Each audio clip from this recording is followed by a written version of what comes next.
Let's start off with Tanguy Ndombele. Obviously, after yesterday, there's a lot of talk about his future. To be honest, there's been a lot of future talk about his future before yesterday. But let me just read through some of the headlines from some of the reliable sources that have been talking about him since the game yesterday. Charlie Eccleshare says Ndombele is hopeful of a move away from Tottenham this month. Romano says that Tottenham are looking for a solution to sell or loan out Tanguy Ndombele in January. Spurs are also open to discuss swap deals, including Ndombele as part of the negotiation. Our Eccleshare also followed on from that, what I mentioned before, saying there has been zero concrete interest in Ndombele this window, with the player setting his sights on a big Champions League club. Sky Sports this morning said that Tottenham have held talks over the departure for Tanguy Ndombele. Talks understood to include Spanish and Italian clubs took place before his reaction after being subbed yesterday. And there's been some recent on Dan Kilpatrick in the last 15 minutes saying sources close to Tanguy acknowledge that he may have to leave Spurs this month, but Spurs conscious that many obstacles in front of the deal.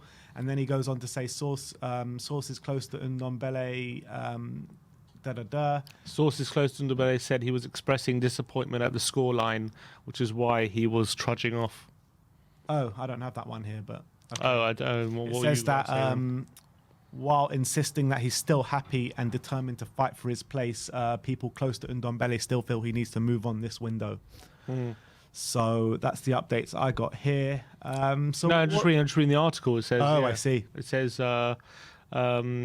sources close to Ndombele said he was expressing disappointment at the scoreline, which is why he was. If you're that disappointed in the scoreline... Well, sorry, that's why he went straight down the tunnel, apparently. Yeah, okay, I don't care about him going straight down the tunnel. He came out after his shower and sat with the team after that. But like, how many times did we see it last year with Jose Mourinho, who told them straight away, go down for a shower straight after they got subbed? That bit I don't have too much problems with. It's taking 10 years to get off the pitch is what really got me yesterday. And it's just disgraceful when you're losing 1-0 with 20 minutes to go. Get yourself off the pitch, get the other player on, let's win this game. Yeah, in terms of all this talk about, obviously, there's been all this talk in the summer, wasn't there, about him leaving and whatnot. He ended up staying because I think it's more because we didn't get the offers. That's probably why he ended up staying. We face the same challenges this January, sorry. If he's waiting for a big Champions League club, we want some sort of fee. Look, I think we'd probably acknowledge, I think Spurs I think in the summer, they'll probably still looking to recoup at least about 50 million or 45 million. I think that's probably gone down to like 30 million at this point. Goes down like 15 million every window now. I would say they're probably looking at like 30 million, 35 million this January if they're going to look to recoup any sort of fee. But the problem isn't even in the fee, it's more his wages, 200 grand a week that we pay him. And it's not just that, it's like he's the kind of player who he's like the least player you want on those sort of wages, because like even say if Højbjerg, right, was on like 200 grand a week, yeah, he's not the most gifted player, but at least if you have him in your team, he's going to give 100% and he's not going to, I know it was maybe against Chelsea, but generally he's not going to be like, he's a player you can probably rely on to be in the team. Like Ndombele, like you could pay this guy 200 grand a week and he can be completely anonymous. You won't even know he's there. Yeah. And that's a big issue when clubs are looking at him and trying to sign him, or thinking about signing him. Those wages are going to be a massive stumbling block. So I mean, I don't know if it's going to be possible again.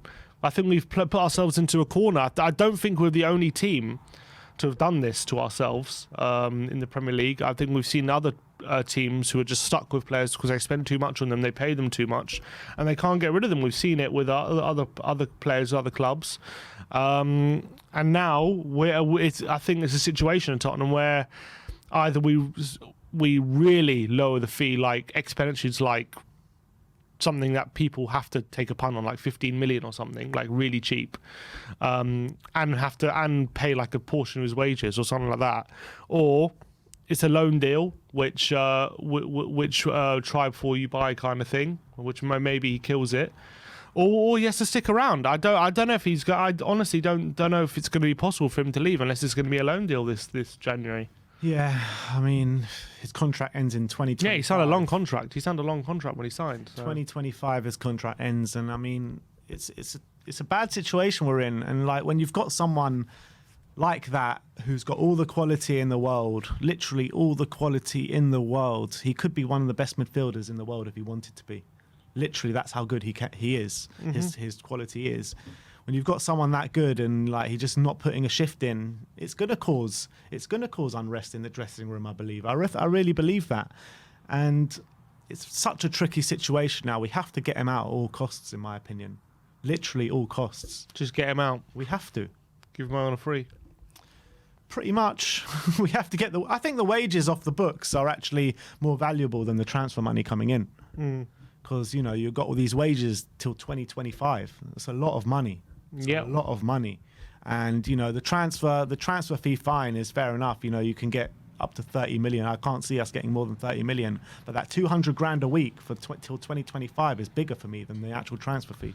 Yeah, I would seriously consider a loan move if someone comes in for this January with an option to buy. I mean, there's reports that Jose wants him at Roma.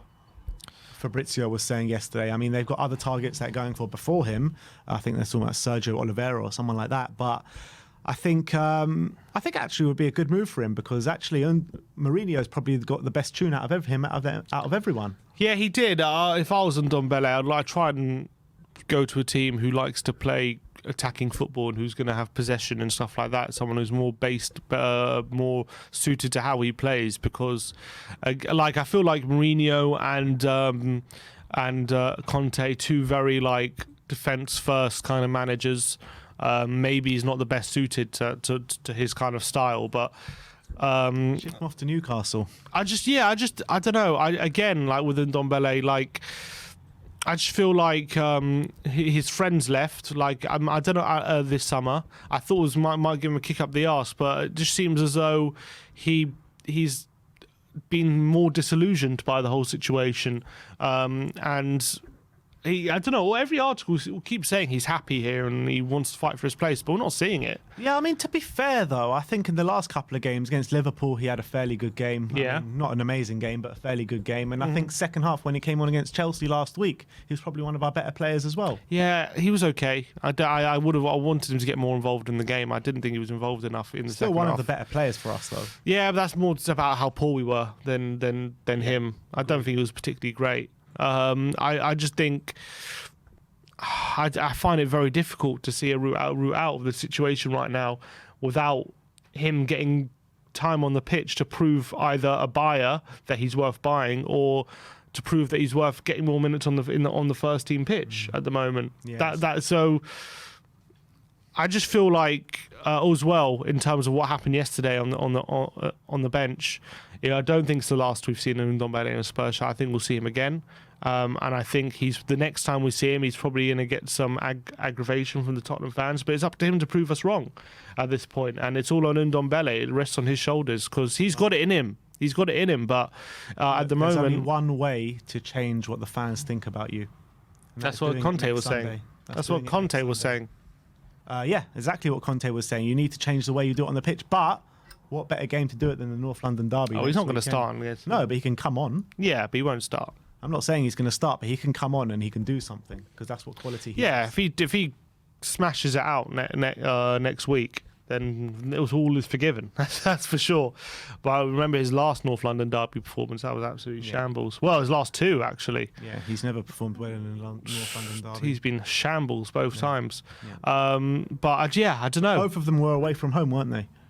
Both of them were at the Emirates. Yeah, it's just. He's just such an enigma. No one can really work him out, and that's the most annoying thing at the moment for Tanguy. And he seems to be as well thinking about himself a lot all the time. like Conte keeps saying, you'd have to put the team first. You have to think about the team. That's the most important thing. But I don't know. No manager's able to work him out at the moment, and. That's going to be the biggest stumbling block if we're going to ever see the best of Ndombele. Do you think he gets his move this Jan? Any sort of move, a loan or anything? Or do you think he's going to be here by the end of the window? I think we're going to try hard, but ultimately I think he's going to be here by the end of the window. I really genuinely believe that. I mean, as much as I would like to sit here and say, yeah, a team are going to come in for him and we can get a deal done, I just can't see it, to be honest. I can't see a team, apart from potentially a Roma, coming in for him. Because I know Jose Mourinho, I mean, he saw him firsthand and knows what quality he has. He got a tune out of him. But I don't know, man. It's going to be difficult to get a deal done. It really will be. Miguel Delaney has just tweeted, he works for Independent, he says Tottenham may reassess their transfer policy on selling to buy, as there are currently no takers for Ndombele and Dele Alli. Well, there you go. Well, they should have reassessed that a while ago, probably. But yeah, and that goes to show how difficult it is to get these players out. Like, so we've seen it so often with other clubs when you have these big wages and big transfer fees, that if it doesn't work out, it's hard unless you're taking a massive hit. Look at United. Like they had to pretty much give Sanchez away, didn't they? Because he was on such big wages. Like no one would take him. It happens so often. Arsenal are going to have to do the same with Aubameyang now. Barca signed Coutinho 140 million. They have to give him away because no one's taking him. It happens all too often in the last 5 years or something. It happens so often. Yeah, look at Arsenal Pepe. I'm sure they probably want to get rid of him, but who's taking him? They signed him for 70 million. You know, no one's taking him. Yeah, Aubameyang, perfect example as well. 350k a week they gave him. No one's going to take him now. Ozil had to give him away. They had to give him away. So the difficult thing is Ndombele has 3 years left on his contract, and he's relatively young. So it's a bit of a different situation, but. Is it going to end up with us giving him away? That looks like the direction it's headed, isn't it? Yeah, it's probably. I mean, we're going to give him away to next to nothing to what we actually pay for him. 65 million. We're not going to get anywhere near. You know what I mean? We're not going to get the max we can get. In my opinion, is about 30 million. Yeah, I don't see us getting right now. I think that would be it.